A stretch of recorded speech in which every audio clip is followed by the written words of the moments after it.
अस्सलाम वालेकुम नाज़िन, KTN news में भलीकार मां आहियां रोशनी मेमन ऐं मां आहियां काज़िर आबिद। नाज़िन, सभ खां पहिरीं अहम ख़बर अवां सां शेयर कंदासीं। वफ़ाक़ी हुकूमत नए माली साल लाइ 8.5 अरब रुपयनि जी खसारे वारी 18 खरब 87 अरब रुपयनि जी बजट पेश करे छॾी आहे। अवां खे ॿुधाईंदासीं सरकारी मुलाज़िमनि जी पघारुनि में 20 खां 25% ऐं रिटायर्ड मुलाज़िमनि जी पेंशन में 15% इज़ाफ़े जो ऐलान कयो वियो आहे। वधीक तफ़सील मालूम कंदासीं। लाइन ते मौजूद आहे गुलाम रसूल कुंभर। जी गुलाम रसूल, बजट तकरीर जे हवाले सां छा तफ़सील आहिनि? जी, वफ़ाक़ी नाणे वारे वफ़ाक़ी वज़ीर क़ौमी असम्बली जे अॼोके इजलास में बजट पेश करे छॾियो आहे। वफ़ाक़ी बजट जेको पेश कयो वियो आहे उन में वफ़ाक़ सरकारी जेके मुलाज़िम आहिनि 1 खां 16 ग्रेड जा उन्हनि जे पघारुनि में 25% वाध कयो वियो आहे। उन सां गॾो गॾु 16 खां वधीक ग्रेड जा जेके मुलाज़िम आहिनि उन्हनि जी पघारुनि में 22% ऐं पेंशन जी मुद में 15% वाध जेका आहे उनजी मंज़ूरी ॾिनी वई आहे।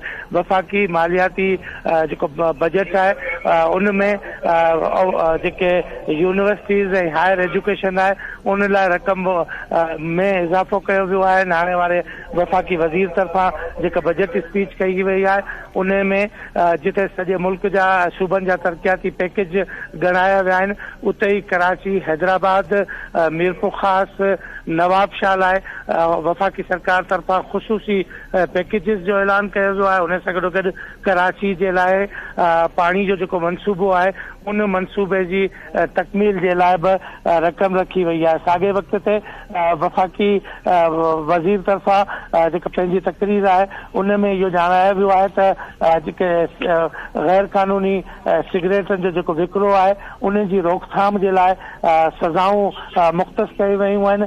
जाली सिगरेट विकिणंदड़ जेके आहिनि उन्हनि खे सख़्तु सज़ाऊं ॾेई सघबियूं, उन्हनि जो शॉप जेके आहिनि उहे बंदि कयूं वेंदियूं। उन सां गॾो गॾु PSDP जे लाइ 1400 अरब रुपए जो बजट जेको आहे उहो मुख़्तस कयो वियो आहे।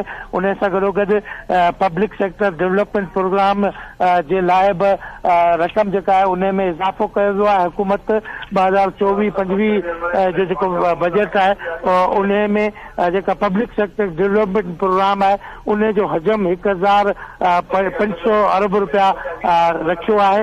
ऐं उन सां गॾो गॾु वफ़ाक़ी बजट जेको पेश कयो वियो आहे उन में वफ़ाक़ी वज़ीर तरफ़ां नाणे वारे वज़ीर तरफ़ां जेके अंग अखर ॾिना विया आहिनि उन में चयो वियो आहे त कराची मुल्क जो जीअं त तरक़ी ॾियारींदड़ हिकिड़ो हब आहे, हब वारो शहर आहे, उन जी तरक़ी लाइ हिकिड़ो जामे प्रोग्राम जेको आहे उहो मुरतब कयो वञे पियो।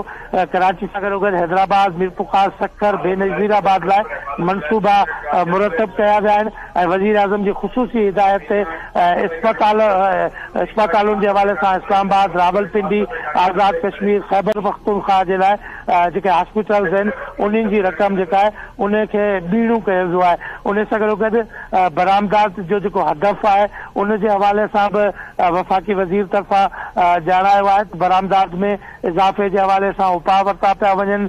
टैक्स में तरमीम जेका आहे उहा मौजूदा कानूननि में जेके फाइलर ऐं नॉन फाइलर आहिनि उन्हनि जी मुद्दत जी बुनियाद ते टैक्स लॻायो वेंदो। होल्डिंग जी मुद्दत में जेको 15% जी शरह सां टैक्स वसूल करण जी तजवीज़ आहे।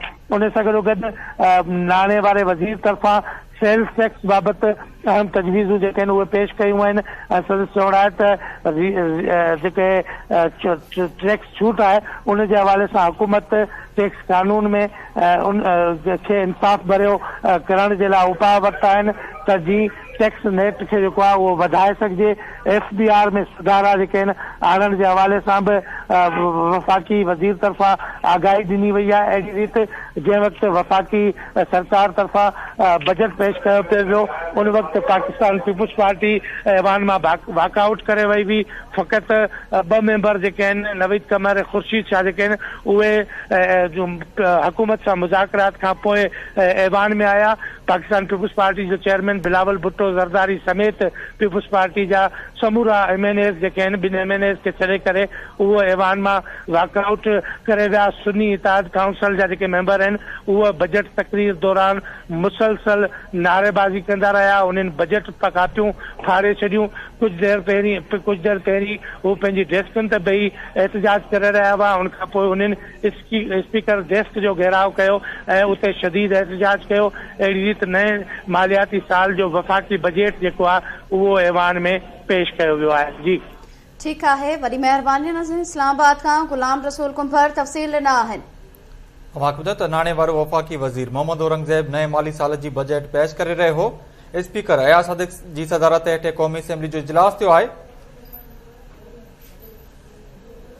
इन हवाले सां लाइन ते मौजूद आहे इस्लामाबाद खां असद शर। जी असद, तफ़सीली जो।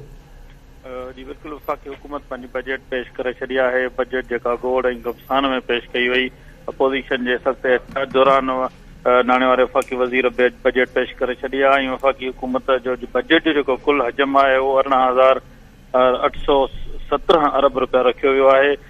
जेके हलंदड़ ख़र्च आहिनि हुन में 17,203 अरब रुपया रखिया विया आहिनि। जॾहिं त व्याज जी मद में 9,775 अरब रुपया रखिया विया आहिनि। गॾोगॾु जेका बजट पेश थी आहे हुनमें पेंशन जी मद में 1,014 अरब रुपया रखिया विया आहिनि ऐं दिफ़ाई बजट 2,122 अरब रुपया रखी वई आहे।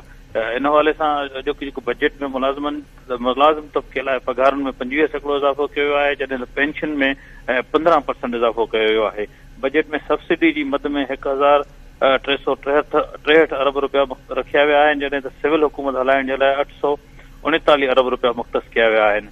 बजट दस्तावेज़नि में मूजिबि एमरजेंसी सर्विस जी मद में 313 अरब रुपया रखिया विया आहिनि, जॾहिं त तरक़ियाती मनसूबनि जे लाइ 1,672 अरब रुपया रखिया विया आहिनि। वफ़ाक़ी PSDP जी मद में 1,400 अरब रुपया रखिया विया आहिनि, जॾहिं त नेट लैंडिंग जी मद में 276 अरब रुपया मुख़्तस कया विया आहिनि। FBR ईंदड़ माली साल जे वसूलनि जे लाइ जेको टारगेट रखियो आहे उहो 12,970 अरब रुपया रखियो वियो आहे, जॾहिं त नॉन टैक्स रेवेन्यू जी मद में 4,873 अरब रुपया मुख़्तस कया विया आहिनि। जी वॾी महिरबानी तफ़सील ॾियण लाइ असद शर।